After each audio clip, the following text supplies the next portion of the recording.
오늘 아시아 주요국 증시가 혼조세 보이는 가운데 중국 증시가 빨간불을 켜고 있습니다. 중국에서 사실상 기준금리 역할을 하는 LPR이 6개월 연속 동결됐습니다. 기준금리 동결은 이미 예상했던 바이기도 하고 부양책까지 공개되면서 경제 회복 기대감이 실리고 있습니다.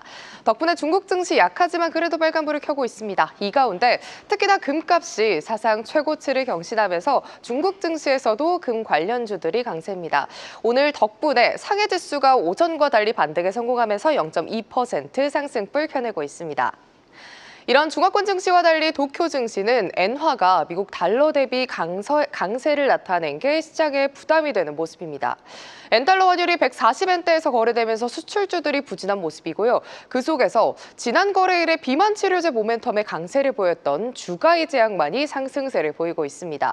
하지만 해당 종목을 제외하고 대형주들의 약세에 지수를 끌어내리는 모습인데요. 장중 34,200포인트까지 밀리는 모습을 보여주던 니케이 지수, 이 시각 현재 1.2%가량 하락하고 있습니다. 미국의 주요 인사들의 방문이 진행 중이고 또 예정된 인도 증시입니다. 우선 현재 인도에는 관세와 관련해 미국의 벤스 부통령이 방문해 인도 총리와 회담을 진행하고 있습니다. 또 올해 말에는 인도를 방문하겠다는 계획을 밝힌 일론 머스크 CEO까지 현재 인도를 향한 세계의 관심이 상당해 보입니다. 또 최근 글로벌 투자 피난처로 떠오른 인도 증시 5거래일 연속 상승세를 이어가더니 단숨에 7만 9천 포인트 회복에 성공했고요. 현재는 고점 대비 상승폭을 많이 줄이긴 했습니다만 여전히 0.9%, 1% 가까운 상승불 켜내고 있습니다. 베트남 증시 오늘은 하락세를 보이긴 하지만 체크해볼 만한 뉴스는 바로 베트남 항공의 실적입니다. 베트남 국영기업이죠. 베트남 항공의 지난해 실적이 창사 이래 최고치를 기록하면서 덩달아 관련 항공주들까지 시세를 내주고 있습니다. 다만 관세 우려감과 대형주들의 약세에 VN 지수가 2거래일 상승을 뒤로하고 이 시각 현재 하락하는 중인데요. 현재는 장중 저점에서 계속해서 고개를 좀 숙이고 있습니다. 이 시각 현재 1206포인트 지나가면서 1%가량 하락하고 있습니다. 한편 대만은 미국 관세와 관련해 빠른 부양책을 내놨습니다. 880억 대만 달러, 그러니까 우리 돈으로 3.9조 원 규모의 기업 지원 계획안을 발표했는데요. 미국의 상호 관세에 피해가 우려되는 기업에 대규모 현금 지원안을 내놓은 가운데 TSMC 등 대미 수출 의존도가 높은 기업들에 대한 수혜가 전망되고 있습니다. 하지만 이런 부양책보다는 오늘 관세 불확실성으로 부정적 영향을 더욱더 많이 받으면서 지수는 밀리는 모습입니다. 현재는 바닥 부근에서 거래되고 있고요. 1.4% 하락한 19,122포인트에서 지나가고 있습니다. 지금까지 아시아 주요 증시 시황 전해드렸습니다. 네, 오늘 또 중국의 중요한 이슈들이 많습니다. 함께 짚어보겠습니다. 신영증권 성현주 연구위원 전화로 연결돼 있습니다. 연구원님 안녕하십니까? 네, 안녕하십니까? 네, 미중 갈등은 심화되고 있는데 중국 증시는 그래도 회복 국면 지속되는 것 같아요. 어떻게 보십니까? 네, 그렇습니다. 상해종합지수가 0.12% 하락 출발하였는데요. 오늘 한 0.35% 강보합세를 보이고 있는 상황입니다. 홍콩 증시는 이제 부활절로 휴장한 가운데 본토 증시 업종별로 살펴보면 소재, IT 업종이 강세인 반면 부동산, 필수 소비재 업종은 약세를 보이고 있습니다. 오늘 인민은행이 LPR 금리 발표를 했는데요. 동결로 발표를 한 가운데 이제 금 가격이 또 역대 최고 신고가를 경신하면서 비철금속 등 소재주 업종이 강세를 보이고 있습니다. 네, 이 주말 사이 중국에서 열린 이 휴머노이드 마라톤 대회가 상당히 화제가 됐습니다. 1등이 2시간 40분 만에 완주를 했다 그러던데 이미 휴머노이드가 저는 추월을 한 것 같고요. 이걸 보고 휴머노이드 분야의 딥시크 모멘트다 이렇게 평가를 하기도 하던데 어떻게 보셨어요? 네, 지난 19일 글로벌 최초로 이제 중국 베이징에서 사람과 이제 휴머노이드 이 로봇이 함께 달리는 하프 마라톤 대회가 이제 개최됐는데요. 이 대회에서 중국 기업 중에서 뭐 가장 최근에 좀 화제가 되고 있는 유니트리 G1도 함께 참가를 했고 그 외에 로봇 한 20대 정도가 이제 참가를 했습니다. 최종 우승자가 텐공 울트라라는 이 휴머노이드 로봇인데요. 이게 베이징 휴머노이드 로봇 혁신센터에서 만든 그 로봇입니다. 베이징 휴머노이드 로봇 혁신센터는 일반 기업이 아닌 이 중국 내에서는 처음으로 베이징시가 설립한 휴머노이드 로봇 센터인데 2024년부터 2027년까지 단계적으로 휴머노이드 로봇 제작을 지금 하고 있는 상황입니다. 이번 대회를 통해서 이 휴머노이드 로봇의 뭐 배터리 교체 시스템이나 정밀센터, 뭐 AI 등 첨단 기술로 인간과 같이 이 달리기 능력을 구현했다라는 데 굉장히 좀 의미가 있고요. 최근에 이제 유니트리 G1이 춘절 간략쇼에서 보여줬던 이런 춤 동작에 이어서 중국 로봇 기업들의 빠른 성장성을 좀 보여준다라는 판단입니다. 다만 글로벌 휴머노이드 로봇의 이 성능 등을 종합적으로 보면 아직은 이제 초기 단계이기 때문에 결국에는 이제 양산하는 과정에서 중국을 포함한 글로벌 기업들이 얼마만큼 가격을 낮추느냐, 뭐 공급망을 얼마만큼 선점하느냐 이에 따라서 좀 갈릴 것으로 보이는데 글로벌 기업들이 본격적으로 양산에 이제 들어가면서 원가 절감을 통해 얼마만큼 가격을 낮출 수 있는지가 굉장히 중요할 것으로 보고 있습니다. 지난 2월에 이제 유니트리 G1이 처음으로 온라인에서 일반 소비자들한테 이제 예약 판매를 했었고 가격이 99,000위안, 우리나라 돈으로 한 2천만 원 정도 굉장히 저렴했는데요. 테슬라 옵티머스랑 비교를 했을 때 아마도 AI 칩 가격에서 좀 차이가 컸던 것으로 판단됩니다.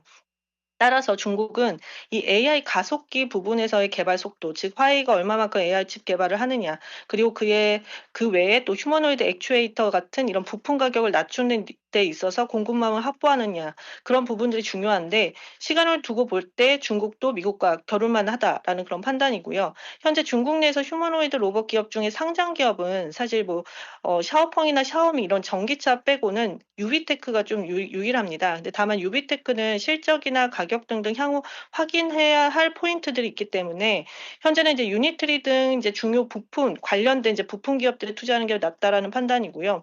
중국의 이제 화웨이도 이제 비상장 기업이다 보니까 화웨이 공급 업체 및 관련 부품 기업들에 좀 주목할 필요가 있다는 판단입니다. 이제 관련 ETF 중에서는 국내에서는 중국 휴머노이드 로봇 단독으로 나온 ETF는 아직 없습니다. 이 홍콩에 상장된 글로벌 X 차이나 로봇 AI ETF가 있는데요.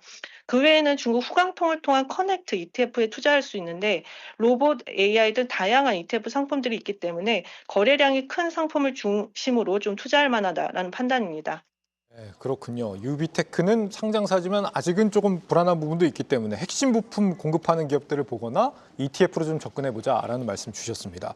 엔비디아 H20 칩이 지금 중국 수출이 막힌 상황인데 중국 화웨이가 보란 듯이 차세대 AI 칩을 출시를 했습니다. 어센드 920. H20과 좀 유사하거나 약간 더 성능이 뛰어나다 이런 평가를 받고 있는 것 같아요. 미국 제재가 더 이상 위협이 안 되는 그런 상황으로 가고 있다라고 봐야 될까요?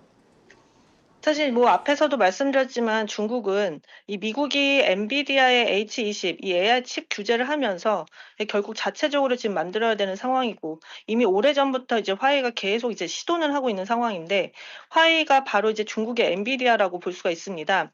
19일 날 이제 중국 화웨이가 어센드 920, 이 AI 반도체를 발표를 했는데 그래도 이게 의미가 있는 건 단일 칩으로는 이제 쉽지는 않지만 화웨이가 이제 통신 기업이다 보니까 관련된 서버 등등을 막 이용해서 하다 보면 엔비디아의 또 버금가는 성능 효과도 낼 수 있다라고 전문가들은 보고는 있습니다. 그러니까 물론 향후 이는 좀 지켜봐야 될 부분이긴 하지만 중국이 어느 정도 미국의 핵심 기술력을 따라잡을 수 있다는 가능성은 보여줬다는데 의미가 있다라는 판단입니다. 네, 연구원님 오늘 말씀 여기까지 듣겠습니다. 말씀 잘 들었습니다. 네, 감사합니다. 네, 신영증권 성현주 연구위원과 함께했습니다. 아시아 증시 주요 뉴스입니다. 미중 갈등이 격화하는 가운데 중국이 베이징의 이익을 해치는 방식으로 미국과 협력하는 국가에 대해 보복 조치를 취할 것이라고 경고했습니다.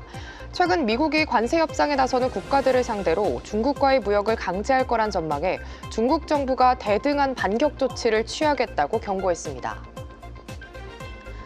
미국 벤스 부통령이 오늘부터 24일까지 나흘간 인도를 방문해 인도 총리와 경제와 무역 등 지정학적 관계 등에 대한 회담을 가집니다. 이번 회담은 최근 미 정부의 관세 유예 조치 이후 처음 이뤄지는 정상급 대면 회담인 가운데 미국은 인도의 최대 무역 상대국이어서 고율 관세 부담을 피하는 것이 절실한 상황입니다. 미국의 IT 기업 퀄컴이 베트남에 자사 세계 세 번째 규모의 AI 연구개발센터 건립을 추진합니다. 퀄컴 측은 인도와 아일랜드에 이어 세계에서 세 번째로 큰 규모로 조성될 거라며 현재 관련 정보를 조사 중이라고 밝혔습니다. 최근 퀄컴은 이번 달 초 베트남 빈그룹의 AI 자회사 모비안의 지분 65%를 인수하며 베트남 AI 산업에 관심을 나타낸 바 있습니다. 인도네시아가 미국산 전투기와 군수품 등 미국산 방위 장비 구매를 고려하고 있습니다. 이는 최근 미국이 인도네시아 수출품에 대한 32% 관세 부과를 매긴 가운데 관세 협상 목적이라는 분석이 나왔습니다. 지금까지 아시아 주요 뉴스였습니다. 계속해서 다양한 경제 이슈를 알고 싶다면 구독과 좋아요, 알림 설정 부탁드립니다.